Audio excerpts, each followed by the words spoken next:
Hello नमस्कार प्रिय मित्रांनो, अनोखी लाईफमध्ये तुमचं मनापासून खूप खूप स्वागत आहे. तर निबंधाचं पण आपण ॲनालिसिस केलं होतं पहा. तर आज UPSCचा जो इथिक्सचा पेपर आहे त्याचं मराठी भाषेमध्ये, कारण हे गरजेचं आहे. ज्यांनी मराठीमध्ये अभ्यास करतात त्यांना समजणं तर महत्त्वाचं आहे. कारण जेव्हा तुम्ही मराठीमध्ये लिहितात ती शब्दरचना, ते वाक्य किंवा त्याच्यातले ते मेन मुद्दे हे तुम्हाला समजायला हवेत. आणि विशेषतः ज्यांनी मराठीमधून प्रिपरेशन करतात त्यांच्यासाठी तर हे अगत्याचं, महत्त्वाचं, अनिवार्य असं आपण म्हणू शकतो. तर त्याच्यामुळे मग हे आपण एक चांगल्या प्रकारे याचं विश्लेषण करूया. ठीक आहे, तर सुरुवात करूया मग. ओके, तर पहिलं सुरू तर याची जी PDF आहे ती मी ग्रुपवर टाकतो आहे ना, ती मिळेल तुम्हाला त्याच्यामध्ये. ठीक आहे, म्हणजे PDFची काही टेन्शन नाही, चिंता वगैरे करायची काही आवश्यकता नाही आहे. तर सुरुवात करूया. इथिक्स पेपरमध्ये सुद्धा खंड अ आणि खंड बी, सेक्शन ए आणि सेक्शन बी असं असतात आहे ना. खंड ए मध्ये, सेक्शन ए मध्ये तुम्हाला माहिती आहे की जे प्रश्न असतात ते एक प्रकारचे, ज्याच्यामध्ये काहीतरी एक कंटेस्ट असतो. कधी कधी मग ते सुभाषित असू शकतात किंवा काहीतरी जसं आपण नॉर्मल प्रश्न विचारतो त्या प्रकारचे असतात. आणि जो बी सेक्शन असतो त्याच्यामध्ये केस स्टडी असतात है ना. हे सुरू आपला माहिती आहे. आणि विशेष काय, ते प्रत्येक प्रश्न जो खंड ए मधला किंवा सेक्शन ए मधला असतो तो 10 मार्काला असतो. आणि जो बी सेक्शन मधला असतो तो प्रत्येक प्रश्न 20 मार्काला असतो. म्हणजे इथं 15 मार्काचा प्रश्न इथिक्समध्ये नसतो. ठीक आहे, तर आता मग हे आपण इंग्रजीमध्ये न वाचता फक्त मराठीमध्येच वाचूया, ज्याच्यामुळे ते आपल्याला अभ्यास करण्यासाठी सोपं जाईल किंवा ते शब्दावर भर करून समजून घेण्यासाठी सोपं जाईल. आणि येणाऱ्या काळामध्ये ते उत्तर मराठीतच लिहायचे, मग त्याच्यामुळे तर सोपं जातं. कारण मराठी माध्यम निवडल्यानंतर मराठीतच लिहिणार आहे ना, दुसऱ्या भाषेत थोडं मध्येच लिहिणार. ठीक आहे, तर पाहूया मग नीट प्रश्न पाहूया, ज्याच्यामुळे आपला हे सगळं काही समजेल. तर पहिला प्रश्न काय पहा. प्रशासकीय तर्कसंगत निर्णय निर्मितीसाठी विश्वसनीय स्रोत म्हणून कृत्रिम बुद्धिमत्तेचा वापर करणे हा एक वादग्रस्त मुद्दा आहे. नैतिक दृष्टिकोनातून या विधानाचे गंभीरपणे विश्लेषण करा. हा प्रश्न येणं साहजिक गोष्ट आहे, कारण आता प्रत्येक क्षेत्रामध्ये AIचा वापर सुरूच आहे, त्याच्यामुळं असं म्हणू शकता की येऊ शकतं. तसंच मग प्रशासकीय क्षेत्रामध्ये सुद्धा त्याचा वापर होतोय, परंतु जेव्हा तुम्ही निर्णय घेता तर्कसंगत, तिथं AIचा वापर करणं वादग्रस्त आहे असा एक विचार आहे हे ना. म्हणजे मीडिया वगैरे तुम्ही जर पाहिला असाल, न्यूज वगैरे, त्याच्यामध्ये पाहायला मिळतं की जिथं एखाद्या व्यक्तीला निर्णय घ्यायचा तिथं जर तुम्ही AIवर डिपेंडंट असाल तर मग अवघड गोष्ट होते, असं बऱ्याच वेळा असं म्हणणं आहे. काही जण म्हणतात की नाही, चांगल्या प्रकारे निर्णय होऊ शकतो. तर याच्याबद्दल ते म्हणतात पण नैतिक दृष्टिकोनातून चर्चा करा. म्हणजे काय, आपण अभ्यास करताना कृत्रिम बुद्धीचा नैतिक दृष्टिकोनातून कसा वापर आहे किंवा ते योग्य आहे अयोग्य आहे याच्याबद्दल विचार केलेला पाहिजे. तर इथं काय की आहे मग कृत्रिम बुद्धिमत्तेचा वापर. ठीक, त्याच्यानंतर दुसरा प्रश्न आहे पहा. नीती एक महत्त्वाची व्यापक संकल्पना आहे जी व्यक्ती आणि संस्थांना नैतिक जबाबदारीने वर्तन करण्यास मार्गदर्शन करते. नीती काय करते, व्यक्ती आणि संस्थांना नैतिक जबाबदारीने वर्तन करण्यास मार्गदर्शन करते. पुन्हा मानवी क्रियावर प्रभाव टाकणाऱ्या नीतीच्या मुख्य पैलूचे स्पष्टीकरण करा. मानवी क्रियावर म्हणजे आपण जे ऍक्टिव्हिटी करतो त्याच्यावर नीतीच्या मुख्य पैलूचे स्पष्टीकरण करा. पुढे काय, व्यावसायिक संदर्भामध्ये हे पैलू म्हणजे नीतीचे पैलू हे निर्णय निर्मितीला कसे आकार देतात. तर इथं पहिलाच हा टॉपिक आहे, म्हणजे हा तुम्ही डायरेक्ट थेरॉटिकल प्रश्न आहे असं समजू शकता. म्हणजे जर तुम्ही आपला अभ्यासक्रम पाहिला तर तिथं पहिलीच हेडिंग आहे. ठीक आहे, म्हणजे नीतीचा दैनंदिन जीवनामध्ये उपयोग वगैरे अशा गोष्टी आहेत. त्याच्यामुळे हा एक साधा प्रश्न आहे की नीतिमत म्हणजे काय असतं किंवा त्याच्यामध्ये नेमकं काय आहे, ते व्यक्ती आणि संस्थांना कशा प्रकारे मार्गदर्शन करते किंवा आपल्या जे आपण क्रिया करतो, कर्तव्य करतो आहे ना, त्याच्यावरती कसं प्रभाव टाकते. आणि त्याच्यानंतर आणखी एक विचारला व्यावसायिक संदर्भात. इथं उदाहरणं महत्त्वाची आहेत आहे ना. इथिक्समध्ये उदाहरणं महत्त्वाची ठरते आणि विशेषतः त्याला उदाहरणाला चिटकून तुमचा जो विचार मांडायचा आहे तो तुम्हाला मांडायचा असतो. तर हे जरूर लक्षात ठेवा. परंतु हे प्रश्न जसे विचारले तसं तसं तुम्ही त्याचे उत्तर लिहायचं. एक जर कमी जरी झाला तर मार्क कमी जास्त होऊ शकतात. त्याच्यानंतर पहा दुसरा प्रश्न आहे ना. आता वरच्या ह्याच्यामध्ये काय हा की पॉईंट होता त्याच्यामध्ये की नीती हा, कारण ती सार्वजनिक म्हणजे किंवा स्वतःच्या जीवनामध्ये हे असं एक जो सर्वसाधारणपणे आपल्या थेरॉटिकल भागामध्ये आहे तसाच प्रश्न आलेला आहे तो. दुसरा प्रश्न आहे पहा, दुसऱ्यामधला एक काय म्हणतो, शांततेविषयी बोलणं पुरेसे नाहीये, त्यावर विश्वास असावा आणि त्यावर विश्वास ठेवणं पुरेसे नाहीये, त्यावर कृती करावी. म्हणजे थोडक्यात काय की बोलणं चालणार नाही, विश्वास ठेवावा लागेल. विश्वास करून पण फायदा नाही, त्याच्यावर कार्य करावं लागेल असं त्यांनी म्हटलं आहे. म्हणजे इथं की काय आहेत पहा, शांतता, विश्वास आणि कृतिशीलता. इथं महत्वाचं आहे शांतता म्हणजे काय, विश्वास म्हणजे काय हे माहीत असलं पाहिजे. म्हणजे अभ्यास करताना याचा अभ्यास ऑलरेडी आपण केलेला हवा. त्याच्यानंतर 5 सध्याच्या परिस्थितीत विकसित राष्ट्राचा प्रमुख शस्त्र उद्योगांनी स्वहितासाठी जगभरातील अनेक युद्धांना चालना दिली आहे. म्हणजे या जगामध्ये सध्याच्या काळामध्ये काय की स्वतःच्या हितासाठी युद्धांना चालना दिलेली आहे. म्हणजे जी शांतता म्हणतो त्याचा विपरीत चाललेला आहे. आजच्या आंतरराष्ट्रीय मंचावर शक्तिशाली राष्ट्रांनी चालू संघर्ष थांबवण्यासाठी, इथं आंतरराष्ट्रीय मंचावर हा शब्द म्हणजे इंटरनॅशनल इथिक्स, याच्यावर शक्तिशाली राष्ट्रांनी चालू संघर्ष थांबवण्यासाठी कोणकोणते नैतिक विचार करणे आवश्यक आहे. ठीक आहे, आपण शांतता बोलतो परंतु ती कृतिशील असली पाहिजे, असा त्यांचा हा एक प्रकारचा भाग आहे. म्हणजे आजच्या काळामध्ये जो संघर्ष युद्ध चालू आहे तो कसं थांबवता येईल, तर त्याच्याबद्दल नैतिक विचार करणं आवश्यक आहे. तर ते कसं आहे ते तुम्हाला सांगायचे. तर इथं हे शब्द जे महत्त्वाचे आहेत त्याच्यावर आपण चिंतन केलेलं अगोदर असलं पाहिजे. त्याच्यानंतर पुढं काय, जागतिक तापमान वाढ किंवा त्याला आपण ग्लोबल वॉर्मिंग म्हणतो आणि हवामान बदल हे विकासाच्या नावाखाली मानवी लालसेमुळे झाले आहेत. म्हणजे काय की जी ग्लोबल वॉर्मिंग आहे किंवा हवामान बदल हे कशामुळे वाढत आहे, तर मानवी लालसेमुळे वाढत आहे, असा एक भाग त्याच्यामध्ये म्हटलेला आहे. आणि हा एक आहे की जी की मानवी, तर जे की आहे बरं का, जे की मानवासहित पूर्ण जीवसृष्टी विलुप्त होण्याच्या मार्गावर अग्रेसर आहे. ठीक आहे, तर पृथ्वीवरील जीवाचे संरक्षण करण्यासाठी तुम्ही याचा अंत कसा कराल आणि समाज आणि पर्यावरण यांच्यामध्ये समतोल कसा आणाल. तर इथं मग काय प्रश्न आहे पहा की जागतिक तापमान वाढ आणि हवामान बदल त्याच्यामुळे काय हे जे वाढलंय ते कशाच्या नावाखाली, तर विकासाच्या नावाखाली वाढलेलं आहे आणि विशेषतः की मानवी लालसा. ठीक आहे, त्याच्यानंतर ते म्हणतात पहा की हे जे या पृथ्वी तलावर होत आहे हे जर रोखण्यासाठी समाज आणि पर्यावरण यांच्यामध्ये समतोल कसा आणता येईल, असा त्यांनी प्रश्न विचारला. म्हणजे तुम्ही एन्व्हायरमेंटलच्या दृष्टिकोनातून हा प्रश्न विचारला, त्याला आपण काय म्हणतो, पर्यावरणीय इथिक्स. ठीक आहे, तर त्याच्याबद्दल तुम्ही अगोदरच अभ्यास केलेला असला पाहिजे. म्हणजे हे अपेक्षित प्रश्न येत आहेत पहा आतापासून. तर त्याच्यानंतर तिसरा आहे की खालील महान विचारवंताच्या 3 सुभाषिते दिलेली आहेत. सध्याच्या परिस्थितीत ही प्रत्येक सुभाषिते तुम्हाला काय सांगतात, सध्याच्या परिस्थितीनुसार तो प्रश्न विचारला. तर पहिला आहे पहा, दुसऱ्याकडून चांगले सर्व काही शिका परंतु अगोदर आत्मसात करा आणि त्याचा स्वतःच्या मार्गाने अंगीकार करा, दुसऱ्यासारखे बनू नका. स्वामी विवेकानंद. तर काय म्हटलंय, जे काही चांगलं असेल ते दुसऱ्याकडून शिका, आत्मसात करा आणि स्वतःच्या मार्गाने त्याचा अंगीकार करा, दुसऱ्यासारखं बनू नका. म्हणजे जे घेता येईल ते घ्या परंतु दुसऱ्यासारखं बनू नका. कारण एखाद्या व्यक्तीमध्ये वाईट गुण असू शकतात आणि चांगली पण असू शकतात, त्याच्यामुळे तसं बनायचं नाही, तुम्हाला तुमच्यानुसार बनायचं आहे. ठीक आहे, तर असं त्यांनी प्रश्न विचारलेला आहे. म्हणजे व्यक्ती इथं असं तुम्ही म्हणू शकता की व्यक्तीच्या विकासाला महत्त्व दिलेलं आहे ना. कुणाची तुम्ही काही कृती वगैरे करायची नाही, तुम्ही चांगले गुण घ्या परंतु तुमच्यानुसार त्याला काय एक प्रकारचा चांगला आकार द्या, असा त्याच्यामध्ये हा आशय आहे स्वामी विवेकानंदचा. ठीक आहे, त्याला उदाहरणं पण लागतात पहा. ठीक, म्हणजे तुमच्या आसपासच्या लोकांचं तुम्ही उदाहरण घेऊ शकता की ज्यांनी इतरांचे चांगले गुण घेतले. जसं की उदाहरणार्थ पहा की एक प्रशिक्षक तुम्हाला शिकवतो आहे ना, त्याची टेक्निक तुम्ही शिका परंतु तुम्हाला प्रशिक्षक थोडेच बनायचे आहे ना, तुमच्यानुसार त्याला ॲडजस्ट करायचे. त्याच्यानंतर पहा दुसरा आहे, शक्तीशिवाय विश्वास निरर्थक आहे. कोणतेही मोठे कार्य साध्य करण्यासाठी विश्वास आणि शक्ती दोन्हीही आवश्यक आहे. सरदार पटेल. शक्तीशिवाय विश्वास निरर्थक आहे. म्हणजे इथे शब्द काय आहेत पहा, शक्ती, विश्वास आहे ना, विश्वास आणि शक्ती हे दोन्ही शब्द आहेत. म्हणजे याच्यावर आपण अगोदरच डिस्कस केलं पाहिजे. हे की आहेत पहा, हे आपल्याला माहीत असले पाहिजेत अभ्यास करतानाच आहे ना. म्हणजे इथिक्समध्ये काही नवीन असतं का, काही नवीन नसतं पहा, फक्त काही असे शब्द असतात जे शब्द सगळे वापरतात. त्याचा जर तुम्ही नीट अभ्यास केला तर नैतिकतेचा अभ्यास व्यावहारिक दृष्टिकोनातून सुद्धा होतो आणि विशेषतः पेपरमध्ये ते सोपं जातं. ठीक आहे, आता वरील जे शब्द होते ते काय पाहायला मिळतात तुम्हाला की चांगले किंवा आत्मसात करणे असे आहे त्याच्यामध्ये. म्हणजे हे स्वविकासाच्या दृष्टिकोनातून होते. परंतु आता सरदार पटेल काय म्हणतात, शक्तीशिवाय विश्वास निरर्थक आहे. कोणतेही मोठे कार्य साध्य करण्यासाठी विश्वास आणि शक्ती दोन्ही आवश्यक असतात. ठीक आहे, जसं की तुम्ही UPSC करता, UPSC करण्यासाठी फक्त विश्वास आहे म्हणून चालतं का, नाही ना, अभ्यास पण करावा लागतो. इथे शक्ती याचा अर्थ असा नाही की तुम्हाला की भौतिक शक्ती, तच नाही पहा. स्ट्रेंथ आपण म्हणतो, स्ट्रेंथ फक्त काय भौतिक शक्ती नसते, हे आपल्याला इथं कळलं पाहिजे. तर हे सरदार पटेलचं म्हणणं आहे की बा तुम्हाला जर एखादी गोष्ट पाहिजे असेल किंवा मोठं कार्य करायचं असेल, UPSC क्लिअर करायचं असेल तर काय विश्वास आणि शक्ती दोन्ही पण लागते, असं आपण उदाहरणात म्हणू शकतो. त्याच्यानंतर तिसरा आहे पहा, कायद्यानुसार एखादा माणूस इतराच्या हक्काचे उल्लंघन करतो तेव्हा तो दोषी ठरतो. नीतीमध्ये तो फक्त तसे विचार करतो तो दोषी ठरतो. हा कांतचं म्हणणं आहे पहा. हे तर सदाभार आहे, शिकवलं पण जातं बऱ्याच वेळा. कायदा काय करतो, जर तुम्ही एखादी चोरी केला तर तुम्हाला शिक्षा दिली जाऊ शकते, होतं ना. परंतु तुम्ही असं करा की तुम्ही चोरी करण्याचा जरी विचार आणला तर ते नैतिक दृष्टिकोनातून दोषीपणाचं लक्षण आहे ना. जसं की तुम्ही तुमच्या सभोवतालच्या जे काही नातेवाईक वगैरे असतील किंवा आपण म्हणू शकतो की नेबर वगैरे आहेत, त्यांना जरी वाईट जरी बोलत असाल तर तुम्ही नैतिक दृष्ट्या दोषी आहात असं पण म्हटलं जातं.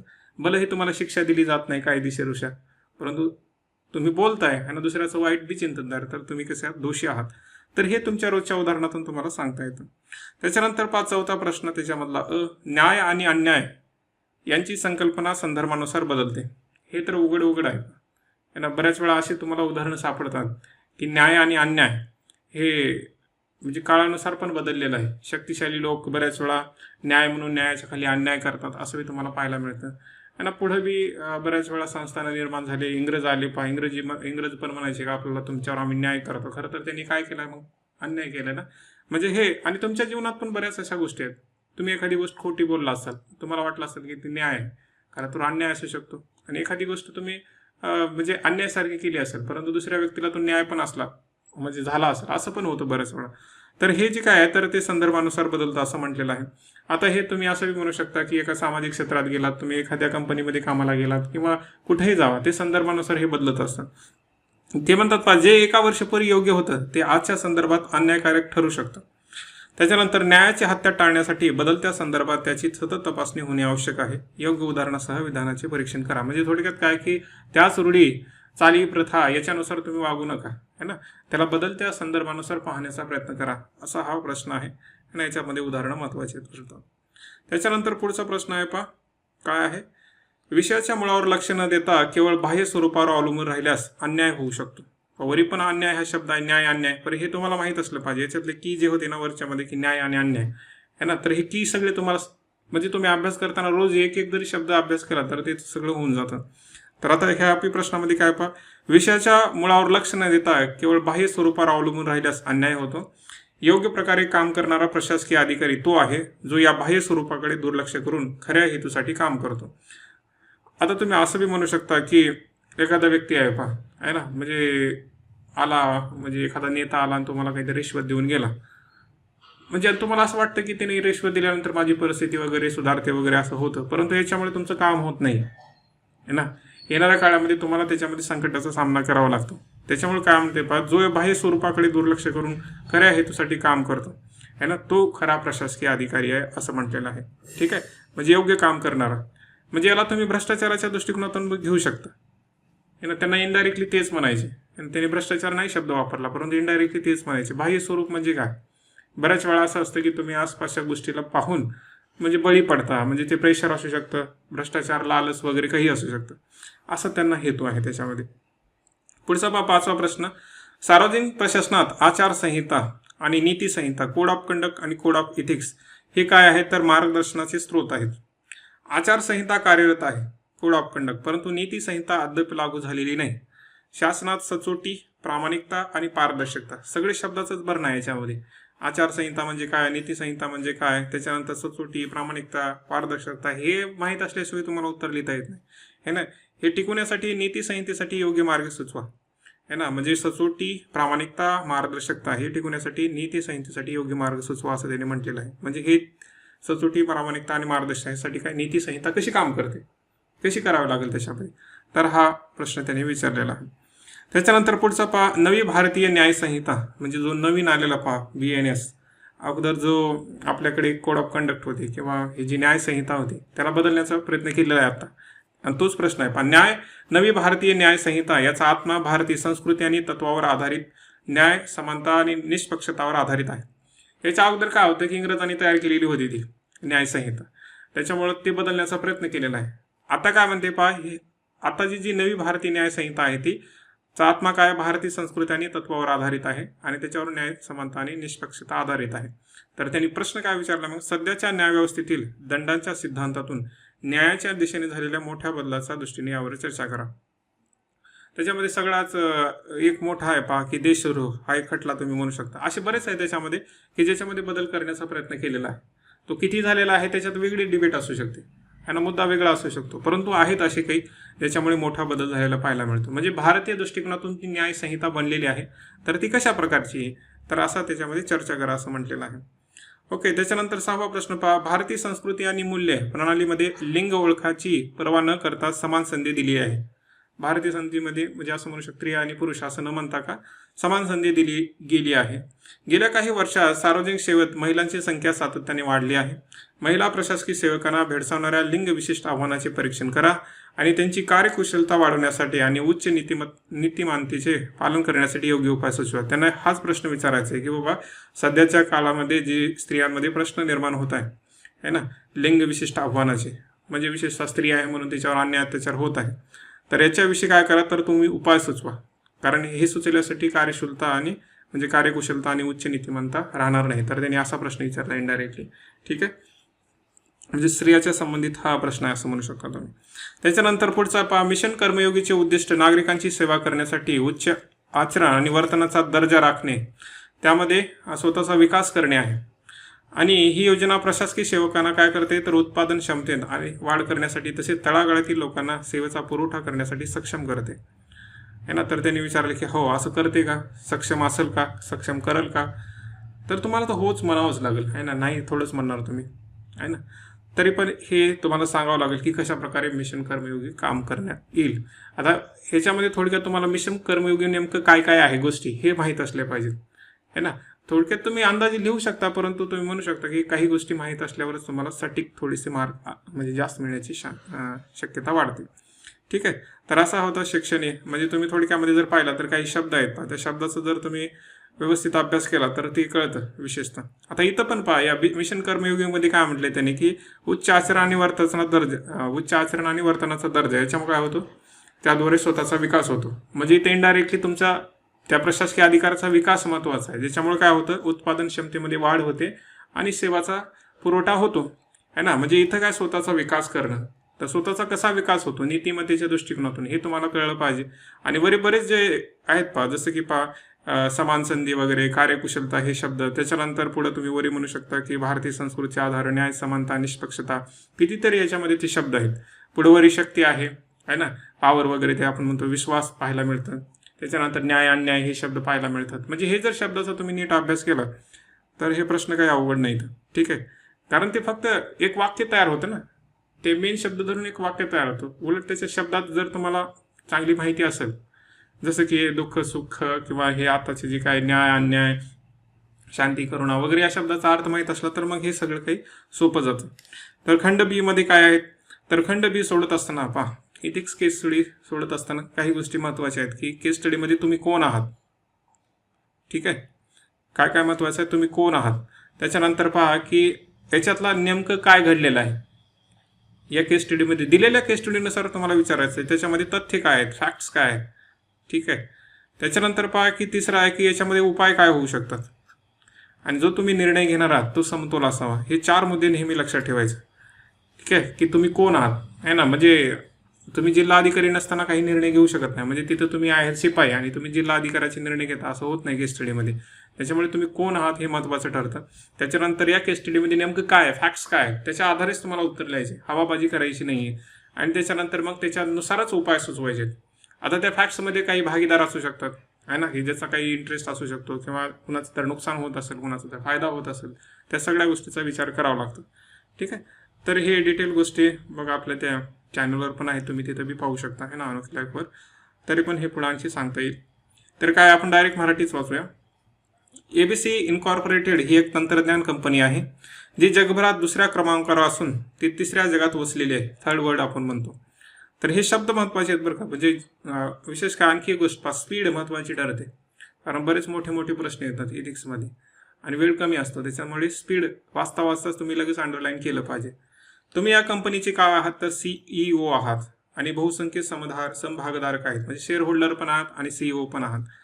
तंत्रज्ञानातील जलद सुधारणामुळे त्यातील टिकाऊपणाबद्दल है ना, म्हणजे तुम्ही वारंवार त्याच्यामध्ये बदल केलात है ना, लवकर सुधार केलात, त्यातील टिकाऊपणाबद्दल पर्यावरणीय कार्यकर्त्यामध्ये, नियामक प्राधिकरणामध्ये आणि सर्वसामान्य लोकांमध्ये चिंता निर्माण झालेली आहे.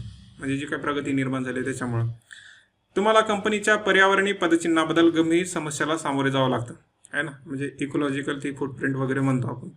त्याच्यानंतर 2023 मध्ये 2019च्या तुलनेत तुमच्या संस्थेच्या ग्रीन हाऊस गॅस उत्सर्जनात 48% लक्षणीय वाढ झालेली आहे. ऊर्जा वापरातील ही मोठी वाढ मुख्यतः तुमच्या डेटा सेंटरच्या वाढत्या ऊर्जेच्या मागणीमुळे झालेली आहे. ज्याचे कारण म्हणजे कृत्रिम बुद्धिमत्तेचा व्यापक विस्तारामुळे होणारी ऊर्जा गरज आहे. म्हणजे एआयच्या वापरामुळे काय तर ऊर्जा वापरामध्ये वाढ झालेली आहे. पुढे काय एआय संचलित सेवाचे फायदे असतानाही पारंपरिक ऑनलाईन क्रियाकलापांच्या तुलनेत खूप जास्त संगणकी संसाधन आणि विद्युत ऊर्जा लागते. म्हणजे काय की ऑनलाईनमध्ये गेल्यानंतर तुम्हाला आणखी जास्त ऊर्जा आणि संगणकीय संसाधने लागतात. हा त्यांचा एक निगेटिव्ह पॉईंट त्यांनी सांगितला. या तंत्रज्ञानाचा प्रसार वाढल्यामुळे पर्यावरणीय परिणामाबद्दल चिंता वाढलेली आहे. पर्यावरणामध्ये जे परिणाम त्यांची बी चिंता वाढली आहे आणि याबद्दल इशारेही वाढलेले आहेत.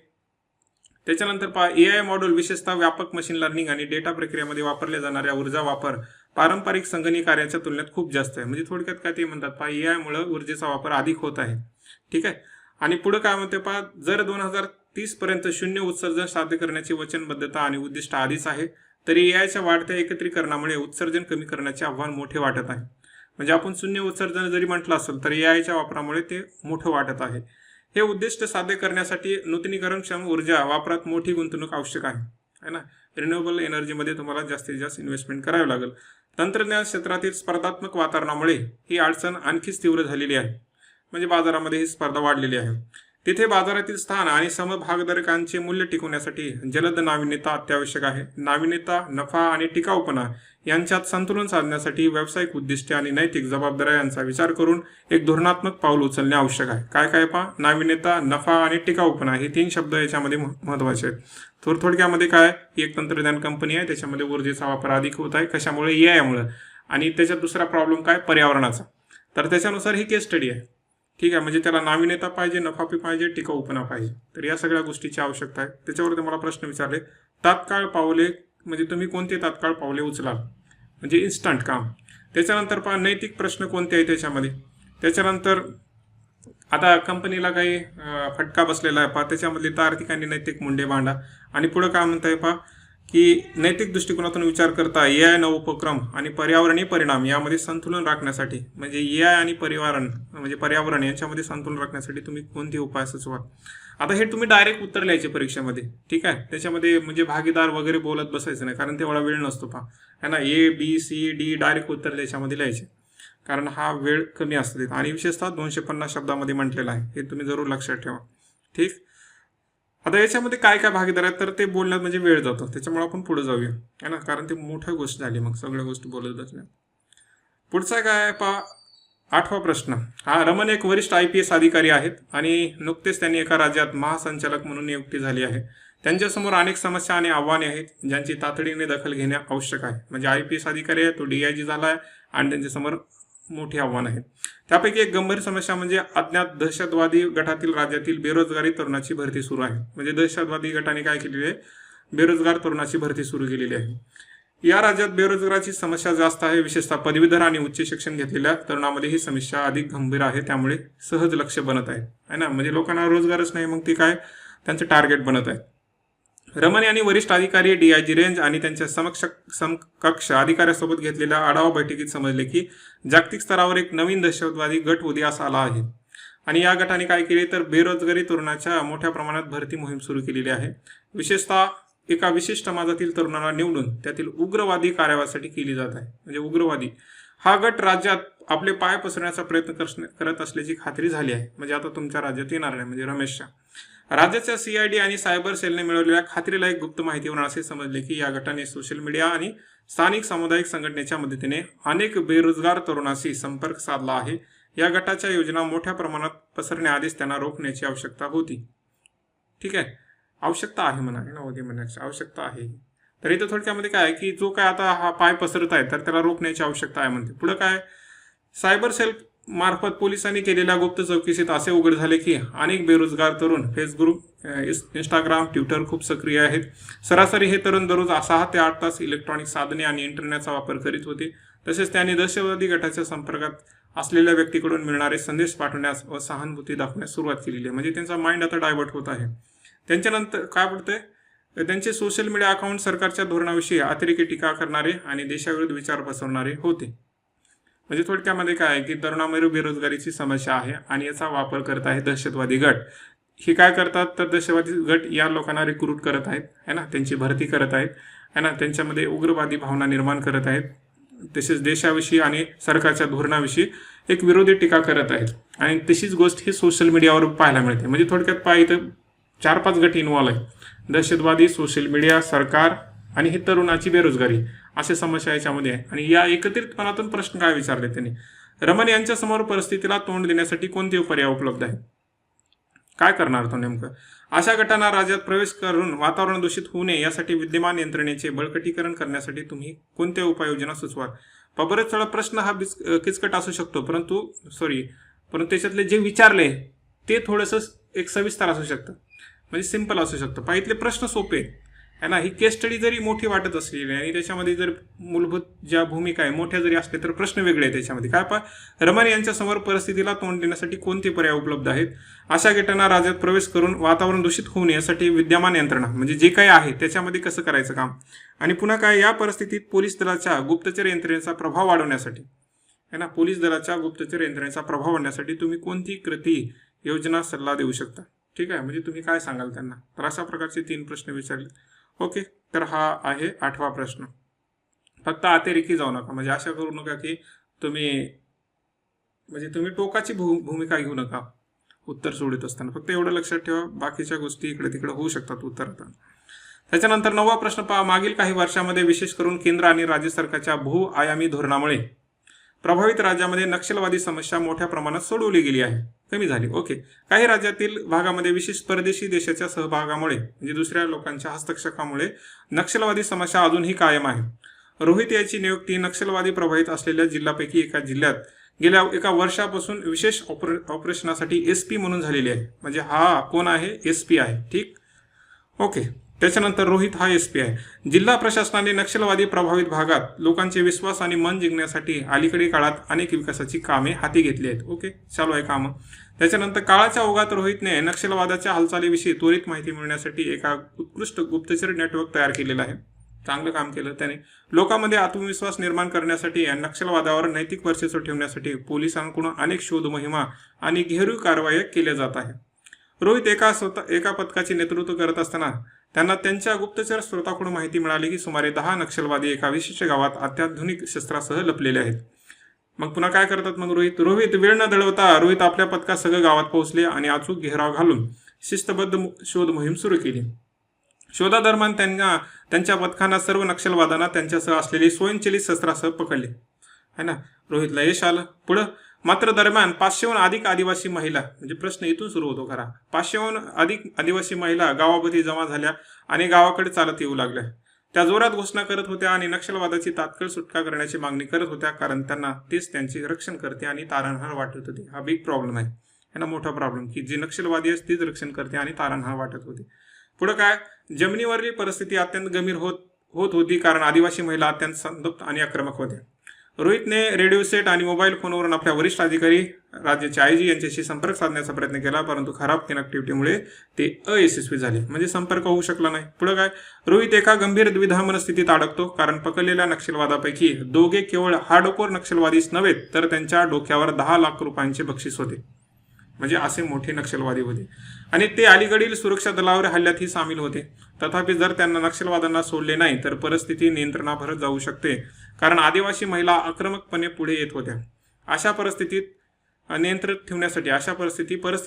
ठेवण्यासाठी रोहितला गोळीबार करावा लागू शकतो. आणि त्यांनी सांगितले गोळीबार करावा लागू शकतो, ज्यामुळे नागरिक लोकांचे जीव धोक्यात येऊ शकते आणि परिस्थिती अधिक गुंतागुंतीची होऊ शकते. ओके, तर अशी मोठी केस स्टडी याच्यामध्ये.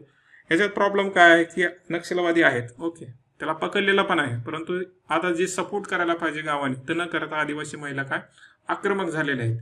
हा मेन प्रॉब्लेम आहे त्याच्यामध्ये.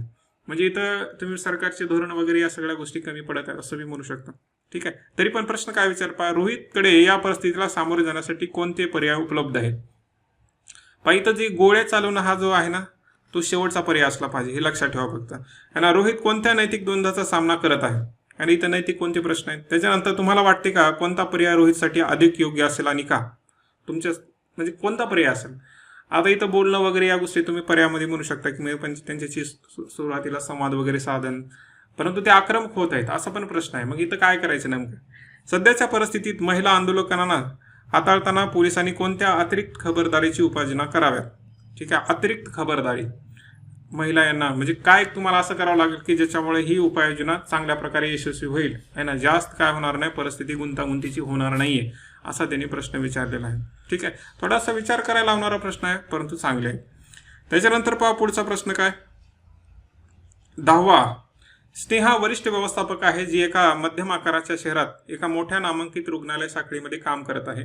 तिला नव्या सुपर स्पेशालिटी सेंटरची प्रभारी नेमण्यात आलेला आहे ना, त्याच कशामध्ये रुग्णालयामध्ये एक सेंटरची प्रभारी नेमण्यात आले आहे, जे अत्याधुनिक उपकरणे आणि जागतिक दर्जाच्या वैद्यकीय सुविधा असल्याने नव्यानं बांधलेल्या इमारतीत सुरू होणार आहे. इमारतीची पुनर्रचना पूर्ण झाली असून ती विविध उपकरणे आणि यंत्राच्या खरेदी प्रक्रियेला सुरुवात नवीन करत आहेत. खरेदीसाठी जबाबदार समितीचे प्रमुख म्हणून तिने वैद्यकीय उपकरणाचा वापर करणाऱ्या सर्व इच्छुक आणि प्रतिष्ठित विक्रेत्याकडून निविदा मागवला आहे. ठीक आहे, तिने पाहिले आहे की तिचा भाऊ जो या क्षेत्रातील एक प्रसिद्ध पुरवठादार आहे त्याने देखील आपली इच्छा व्यक्त केली आहे. रुग्णालय खाजगी मालकीचे असल्याने, खाजगी मालकीचे विशेष म्हणजे तिने फक्त सर्वात कमी बोली लावणाऱ्याच निवडणे बंधकार नाही. कारण काय, ही खाजगी आहे त्याच्यामुळे एखादा कमी बोली लावतो म्हणून त्यालाच निवडावं असं नाही.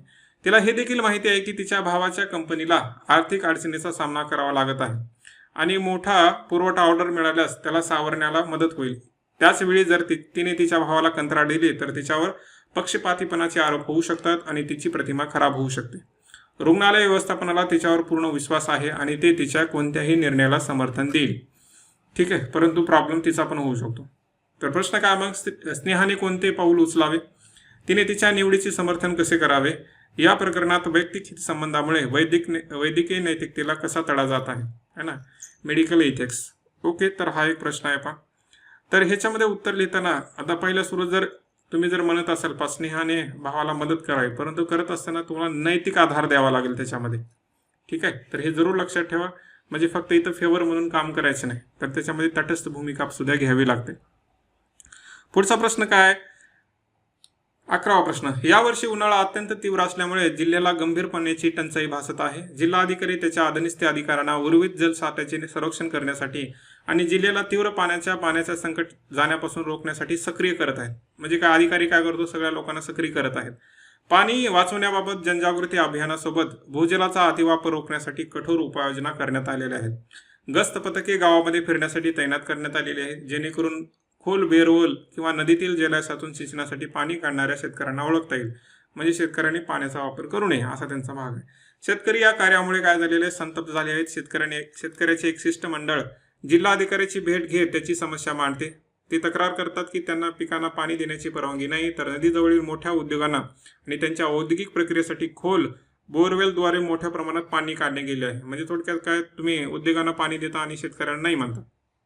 शेतकऱ्यांचा आरोप आहे की प्रशासन शेतकरी विरोधी आहे आणि भ्रष्ट आहे, ज्यांना उद्योगामार्फत लाच देण्यात येत आहे. म्हणजे हे जे प्रशासन आहे ते शेतकऱ्यालाच लुटत आहे आणि या उद्योगांनी त्यांना लाच देते म्हणून उद्योगांना ते सोडत आहे.